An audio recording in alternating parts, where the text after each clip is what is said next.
Bienvenidos al estudio de media semana. Y el día domingo leímos este texto de Juan 3:14, cuando Jesús está hablando con Nicodemo. Todavía estamos en ese diálogo de Nicodemo.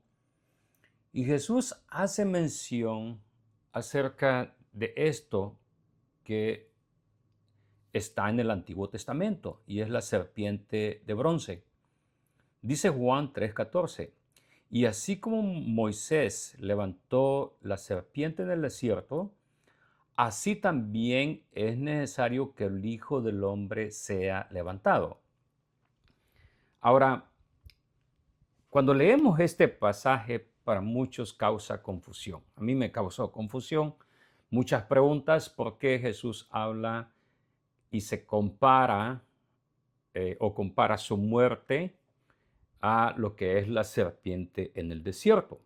Ahora, nuevamente, está hablando con Nicodemo, una persona, un maestro que sabía de la ley de Moisés, sabía del Antiguo Testamento, ¿no? Eso está bien claro. Entonces, ¿a qué se refiere cuando Jesús habla aquí en Juan 3:14 acerca de cuando Moisés levantó la serpiente en el desierto? Así que vamos a hablar sobre la serpiente de bronce y el Cristo crucificado. Y el siguiente texto que tenemos es Números 21, 4 y 9. Y este es el texto del Antiguo Testamento al cual Jesús hace referencia en Juan 3:14 y Juan 8:28, que lo leeremos después mientras vayamos avanzando en el estudio. Pero ahora mismo quiero que nos enfoquemos en Números 21, 4 al 9, y dice: Después los israelitas partieron del monte Hor en dirección al Mar Rojo para rodear la tierra de Edom. Y en el camino el pueblo se desanimó y murmuró contra Dios y contra Moisés. Dicen esto, ¿no? ¿Para qué nos hiciste salir de Egipto? ¿Para hacernos morir en este desierto? No hay pan ni agua, y ya estamos hartos de este pan tan liviano. Versículo 6. Entonces el Señor mandó serpientes venenosas entre el pueblo para que los mordieran, y muchos del pueblo de Israel murieron. El pueblo fue a ver a Moisés y le dijo: Hemos pecado al murmurar contra el Señor y contra ti. Ruégale al Señor que nos quite estas serpientes. Y Moisés oró por el pueblo, y el Señor le dijo a Moisés: Haz una serpiente como estas y ponla en un asta. Todo el que sea mordido y la mire, vivirá. Moisés hizo una serpiente de bronce y la puso sobre un asta, y cuando alguna serpiente mordía a alguien, si miraba la serpiente de bronce, seguía con vida. Dios bendiga su palabra. Vamos a ver primero, como número 1 en nuestro estudio, el contexto histórico de este pasaje de Números capítulo 21. Ahora, Números es el cuarto libro de la sección de la Biblia que se conoce como el Pentateuco, que son los libros de Génesis, Éxodo, Levítico, y ahí tenemos Números, el cuarto libro, y Deuteronomio, que es el quinto. El nombre Números proviene de la traducción griega del Antiguo Testamento, ¿no? Que es una antigua traducción, se llama la Septuaginta, y ahí se le tituló, ¿no?, como Números, porque en ese libro se registran los dos censos del pueblo de Israel. El primero al inicio de su travesía en el desierto, ¿no? Está en Números capítulo 1, si lo leen, y el segundo cerca del final de los 40 años en el desierto, y este es el Números 26, capítulo 26 de este libro. Ahora, en hebreo el libro originalmente no se llamaba Números, sino que en el desierto del Sinaí, ¿no? Hacía referencia a eso, en el desierto. Y ese era el título que tenía originalmente el libro en hebreo, pero cuando se hizo la traducción de la Septuaginta, pues entonces se cambió a Números. Bueno, ese es un detalle. para que nos quede, ¿no?, a nosotros ahí. Pero ahora, el pueblo peca. Y vamos a ver un poquito acerca del pecado del pueblo. Aparentemente, este pecado no es muy grande porque es una murmuración, vamos a decir. Todos, una murmuración es una queja. Todos en algún momento nos hemos quejado. ¿Quién no se ha quejado, no? Y si por cada queja que tenemos todos los días o entre semanas, yo creo que ninguno de nosotros estuviera con vida, ¿no? Ahora veamos aquí, Israel murmura contra Dios y contra Moisés. ¿Cuándo sucede esto? La queja o esta murmuración sucede, dice, cuando van por el camino del Mar Rojo. Y es cuando Dios los desvía a Israel de las rutas más cortas a un, vamos a decir, a un camino mucho más largo que les llevará mucho tiempo. La gente está desanimada. Ya casi están llegando al tiempo final en el cual pueden entrar, ¿no?, a la tierra prometida, pero se les dificulta, no pueden entrar y el pueblo comienza a desanimarse. Ahora, la murmuración no es un simple desahogo emocional, en este caso. O sea, yo no me estoy quejando del clima, que está muy frío, está muy caliente, está muy húmedo, hay mucha lluvia, no ha habido lluvia. No, no, no. No es un simple desahogo emocional, sino es una rebelión directa contra Dios. Ya vamos a ver eso. Porque niega la bondad de Dios y su provisión. El pecado, el pecado del pueblo fue la incredulidad, la mentira, la desobediencia y la falta de confianza en Dios. Pensemos que después de todo lo que Dios había hecho con este pueblo, liberarlos de Egipto, estaban esclavizados, abrió el Mar Rojo, los dejó pasar por ahí, les dio pan del cielo, sacó agua de la peña. Y todavía sí dudaban de su bondad y poder de Dios para sostenerlos y llevarlos a la tierra prometida. ¿Cuáles son las quejas del pueblo? Ahora, en vez de confiar, acusaban a Dios de querer matarlos. Dice, ¿por qué nos sacaste de Egipto para morir aquí? O sea, nos has traído aquí al desierto para hacer un espectáculo público de nuestros enemigos y vamos a morir aquí en el desierto. Esto era un desprecio completo por la provisión de Dios. El maná había caído diariamente. Era un milagro.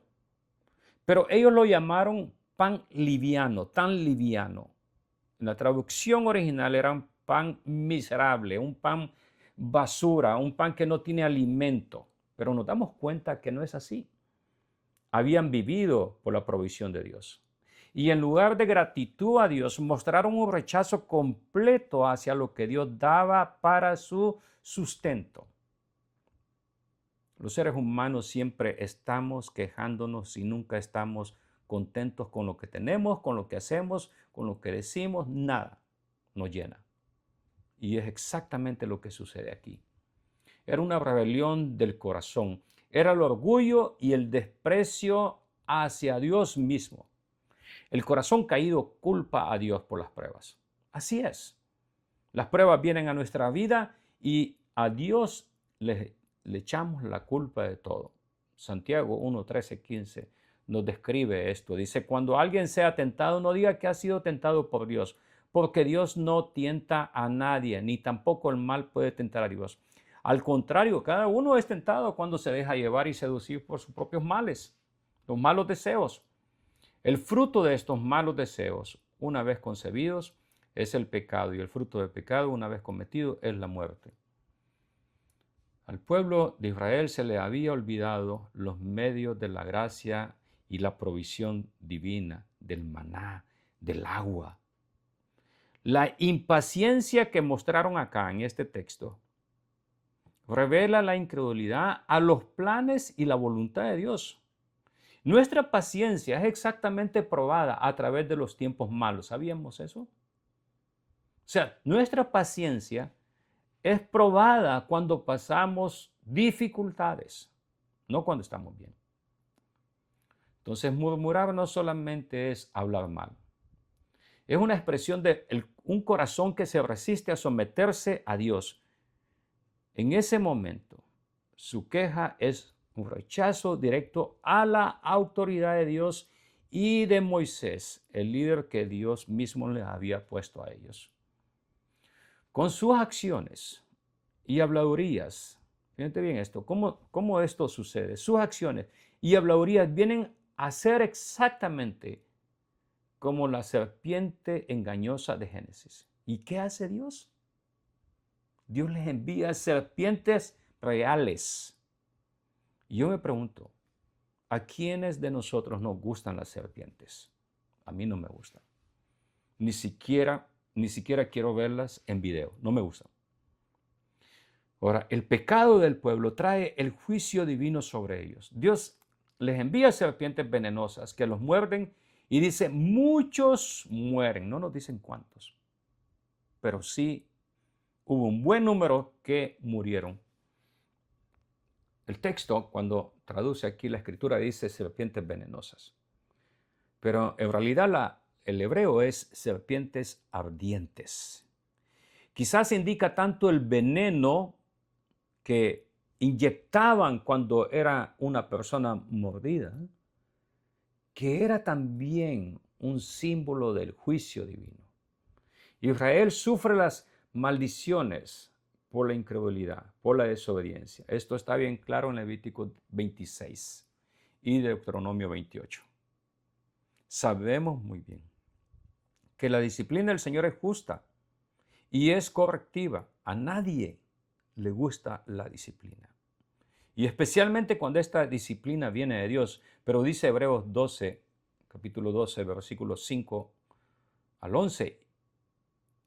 Y ya han olvidado la exhortación de que como a hijos se le dirige. Hijo mío, no menosprecies la disciplina del Señor, ni te desanimes cuando te reprenda, porque el Señor disciplina al que ama y azota a todo aquel que recibe como hijo. Allí Hebreos nos dice, el Señor disciplina al que ama. Si somos hijos de Dios, vamos a ser disciplinados. Ahora, el problema central aquí en este texto no eran las serpientes, sino el pecado. Las serpientes son el instrumento de la disciplina y el juicio divino, no la causa primera. Ahora, el remedio divino, el remedio de Dios no se limita a eliminar las circunstancias difíciles y adversas, porque se dan cuenta de que no elimina las serpientes. Dios va a tratar con la raíz del problema. Y la raíz del problema del ser humano es la incredulidad, la rebelión, la mentira. El Salmo 78 nos da a nosotros una fotografía más grande y amplia de lo que sucede en el corazón en este pueblo de Israel y qué es lo que causa la rebelión en ellos. Salmo 78, 17 al 22 dice, pero ellos volvieron a pecar contra Dios. En el desierto se rebelaron contra el Altísimo. Decidieron poner a prueba a Dios y pidieron comida a su antojo. Hablaron en contra de Dios y dijeron, ¿podrá Dios tendernos una mesa en el desierto? ¿Podrá hacer eso? Hemos visto que hirió la peña y que brotaron aguas y que en torrentes inundaron la tierra. Pero ¿podrá también darnos pan? ¿Podrá darle carne a su pueblo? Cuando el Señor oyó esto, se indignó. Y su furor se encendió contra Jacob como un fuego. Su furor se encendió contra Israel, porque no tuvieron fe en Dios, ni confiaron en el que podía salvarlos.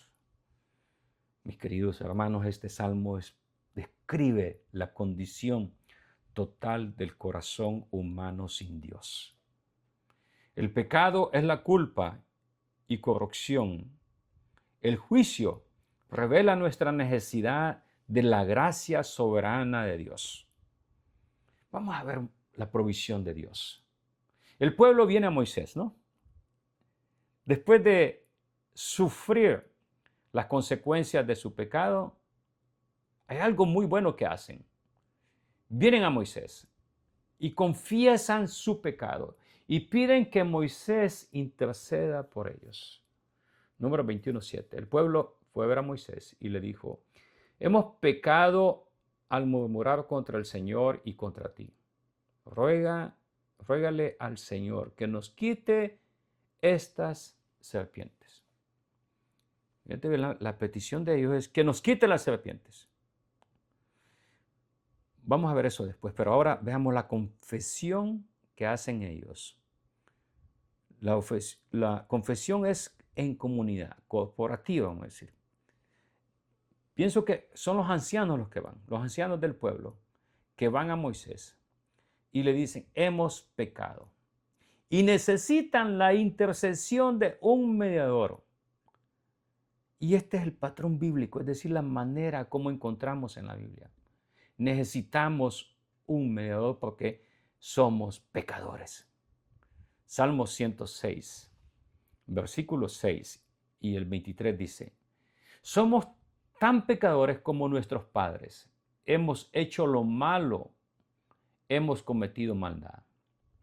Y el 23 dice, Dios llegó a pensar en destruirlos, pero Moisés, su escogido, se interpuso e impidió que en su indignación los destruyera. Qué lindo este pasaje, ¿no? Que nos enseña es que Moisés aquí es una figura o prefigura de Cristo, un mediador mejor, que Hebreos nos dice, ¿no? Hebreos en el capítulo 7 nos habla en el Nuevo Testamento de este mejor sumo sacerdote, nuestro mediador. Dice Hebreos 7, 23, 26. Ahora bien, los otros sacerdotes fueron muchos porque la muerte les impedía continuar, pero Jesús tiene un sacerdocio inmutable, es decir, que permanece para siempre. Por eso también puede salvar para siempre a los que por medio de él se acercan a Dios, ya que vive siempre para interceder por ellos. Jesús es el sumo sacerdote que necesitábamos tener, santo, inocente, sin mancha, apartado de los pecadores y exaltado por encima de los cielos.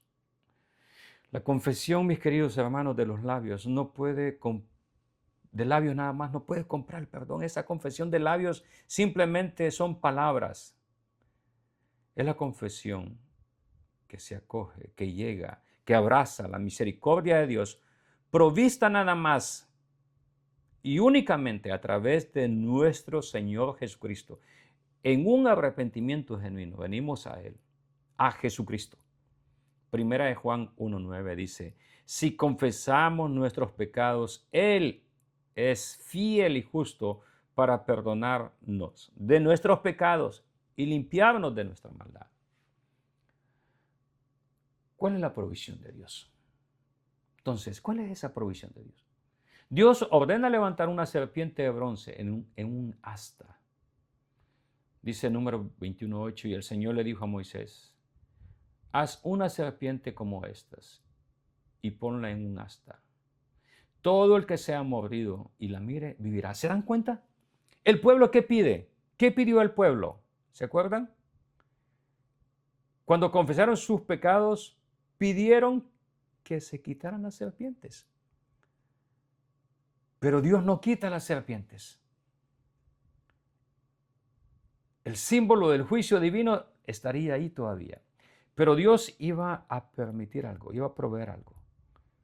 Y es que iba a ser levantada una serpiente que a toda aquella persona que era mordida y miraba a la serpiente, iba a vivir. El mandato es específico y revelado, no es un invento humano, ¿no? El lenguaje hebreo juega con las palabras. La serpiente se llama de bronce, indicando que corresponde entre el símbolo y el problema. El remedio es externo, está afuera. Dios provee una señal, un mandato, ¿en forma de qué? De esta serpiente de bronce que se iba a hacer y se iba a poner en alto para que la vieran. Y un mandato para que aquel que mirara con fe que había sido mordido iba a vivir. Número 21:9 dice, y Moisés hizo una serpiente de bronce y la puso sobre un asta, y cuando alguna serpiente mordía a alguien, si miraba a la serpiente de bronce, seguía con vida. Si veía al objeto de salvación, no al objeto de tu problema, que era la serpiente que te mordía los pies. ¿Qué nos revela el acto, la acción de volver, de mirar la vista o ver hacia la serpiente? El acto de mirar es obediencia. Claro, porque estabas con dolor. Imagínate, te muerde una serpiente y ¿qué sucede? Te envuelves en dolor y te estás en medio de tus problemas. Y no miras más allá de tus problemas, de tu dolor. El acto de mirar es obediencia. Que confiaba en la palabra. No hay poder alguno en el metal. No hay nada de eso, sino que esto está en la promesa de Dios. Tengamos mucho cuidado, mis hermanos, cuando los símbolos o señales se convierten en un ídolo. Esto fue lo que sucedió después con el pueblo de Israel. Y esta misma serpiente de bronce que Moisés hace acá, en este capítulo 21 de Números, el rey Ezequías, años después, en una de sus reformas destruye por mandato divino esta serpiente. Dice 2 Reyes 18:4. Quitó los altares de los montes y despedazó las imágenes, cortó los símbolos de acera y destruyó la serpiente de bronce que había hecho Moisés, a la que hasta entonces los israelitas le quemaban incienso, y le llamó Nehustán. ¿Por qué se manda a destruir un objeto tan sagrado?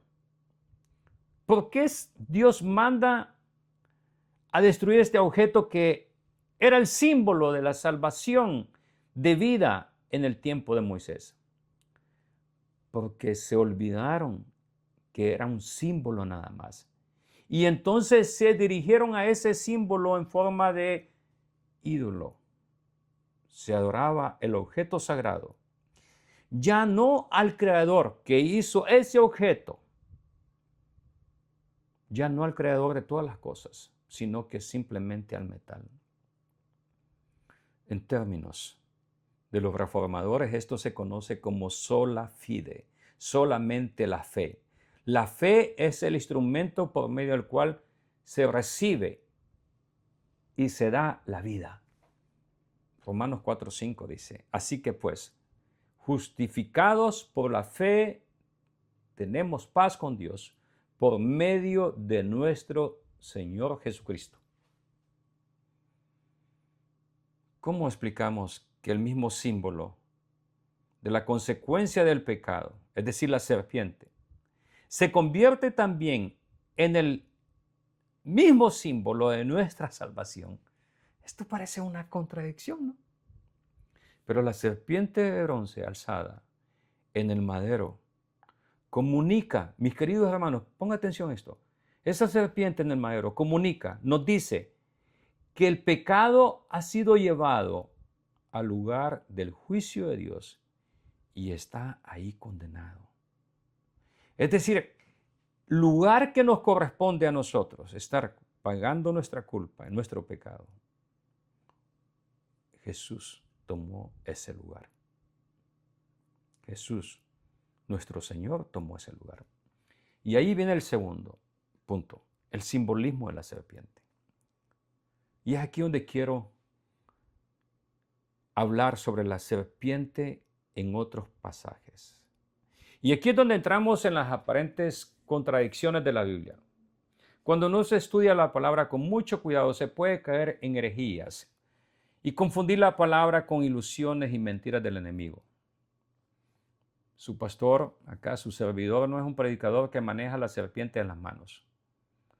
Yo no voy a tentar a Dios de esa manera. Hay un lugar en Tennessee que hay algunos pastores que hacen eso. Ustedes quizás han visto algunos de ellos morir en el púlpito prácticamente teniendo una serpiente en su mano, como queriendo probar la protección de Dios.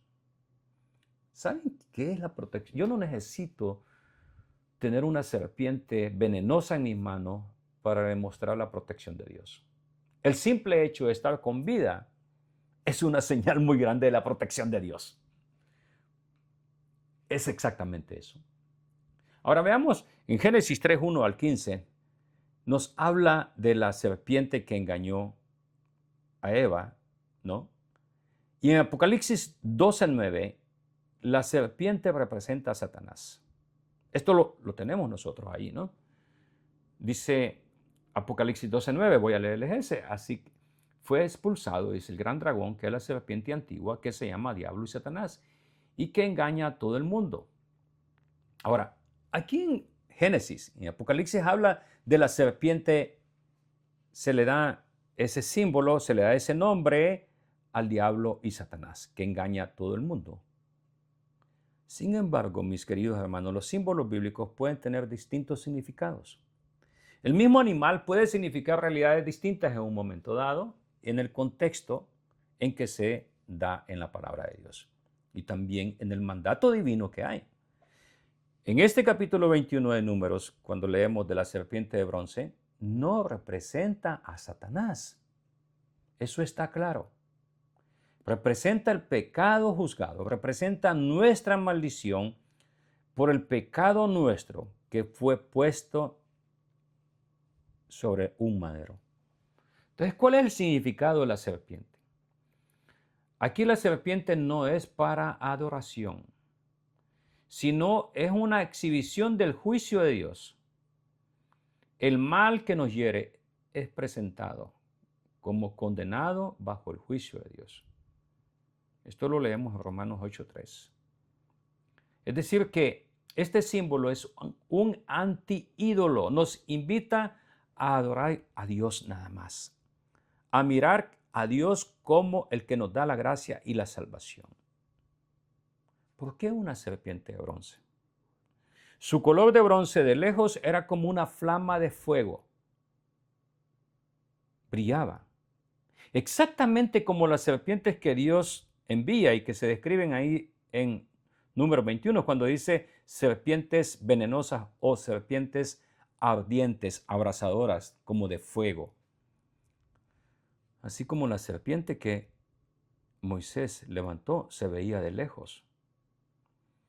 Esta serpiente representa el problema del pueblo, el pecado que trajo juicio. Y aquí vamos a ver cómo Dios ordena un símbolo en semejanza, es decir, parecido a el problema que el ser humano tiene, que es el pecado. Vamos a comprender esto cuando leemos Romanos 8:3. Dice, porque Dios ha hecho lo que para la ley era imposible hacer debido a que era débil por su naturaleza pecaminosa. Por causa del pecado, envió a su Hijo en una condición semejante a la del hombre pecador. Voy a leer esa frase otra vez. Por causa del pecado nuestro, envió a su Hijo en una condición semejante, ¿a qué dice? A la del hombre pecador. Y de esa manera condenó al pecado en la carne.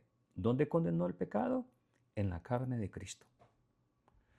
Aquí vemos cómo Cristo sin pecado toma el símbolo del pecado de la humanidad al venir como hombre pecador. Esto es un símbolo para tomar el lugar y lo condena a lo que nos correspondía a nosotros. Es decir, el pecado trae consecuencias eternas. Y Jesús se revela, dice, como la del hombre pecador. ¿Para qué? Para llevar nuestros pecados. ¿No nos llena esta verdad de consuelo al saber que Cristo tomó nuestro lugar de condenación y así nos salvó de la consecuencia eterna de nuestro pecado, que sería la condenación misma en el infierno? Mis queridos hermanos, esto es lo que hacemos cada vez que tomamos la cena del Señor. Entonces podemos comprender que la serpiente de bronce colgada en esa asta, en esa madera, simboliza el pecado condenado y vencido por Cristo. Porque colgarse a alguien en un madero se asocia con maldición y humillación. Ya he explicado esto, no era algo digno, no era algo agradable, no era algo que se veía bien ni en el Antiguo Testamento ni en el tiempo en que Cristo fue crucificado en el Nuevo Testamento. Era un símbolo de maldición y humillación. Deuteronomio 21:22 lo dice: si alguien comete un crimen que merezca la muerte y lo haces morir y lo cuelgas de un árbol. La imagen alzada declara esto: la causa de muerte ha sido expuesta y la maldición está bajo la justicia divina. Jesucristo se hizo maldición por nosotros en la cruz del Calvario. Y esto no lo comprendemos. ¿Cómo es eso que se hizo maldición por nosotros? Gálatas 3:13 dice: Cristo nos redimió de la maldición de la ley. Él nos compró, dice. Estábamos por la ley desechados, malditos. Dice, y por nosotros se hizo maldición, porque está escrito: maldito todo el que es colgado en un madero. O sea, Cristo tomó nuestro lugar, y al tomar nuestro lugar por nosotros se hizo maldición. Era así como el pueblo miraba a la serpiente y vivía. Nosotros entonces debemos de mirar a Cristo crucificado para ser salvos. Isaías 45:22 nos dice: pongan sus ojos en mí todos los términos de la tierra y reciban salvación, porque yo soy Dios y no hay más. Interesante acá que Isaías no dice: ustedes israelitas pongan sus ojos en mí, sino que dice todos los términos de la tierra. El mensaje de salvación es para todo aquel que mira a Jesús. Aquí Isaías nos habla de un llamado a todos los términos, es decir, judío, gentil, judío y aquel que no es judío. Romanos 1:16 dice: porque no me avergüenzo del evangelio, porque es poder de Dios para la salvación de todo el que cree, del judío primeramente y también del griego. La mirada de fe que aquellos israelitas ponían sobre la serpiente de bronce es como la confianza en la promesa que Dios hace. Sencilla la promesa de Dios: todo aquel que mire la serpiente vivirá. Y el que rehúse mirar la serpiente y no crea y simplemente se dé vueltas en el suelo en su dolor y agonía y en enojo, en coraje hacia Dios, morirá en su misma condenación por el pecado.